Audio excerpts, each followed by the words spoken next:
Hi, Neal McLaughlin here for another episode of DIY Insurance Claims, your go-to source for the basics of insurance concepts, terminology, and basically the life cycle of an insurance claim.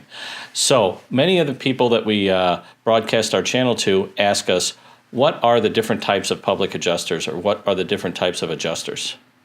The different types of adjusters are these. One, a company adjuster. The company adjuster works for the insurance company or carrier, and they represent their interests during the adjustment. Second is a independent adjuster. And this is somehow confusing to people, but an independent adjuster is simply an adjuster who works for an insurance company or carrier in order to adjust the claim on their behalf.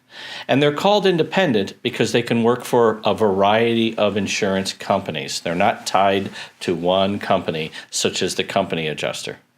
The third type of adjuster that's out there, it's what's known as a public insurance adjuster. A public insurance adjuster works for the insured, the policyholder, in other words, you.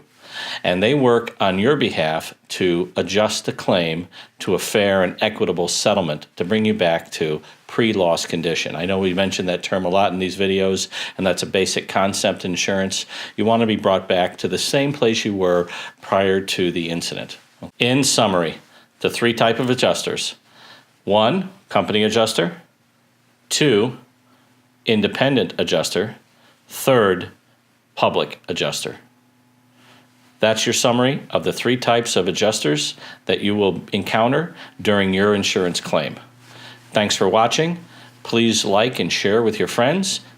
They may have problems and questions about insurance claims. Direct them to us. It's a free resource. Make sure you take advantage of it. I'm Neal McLaughlin for DIY Insurance Claims. Have a great day.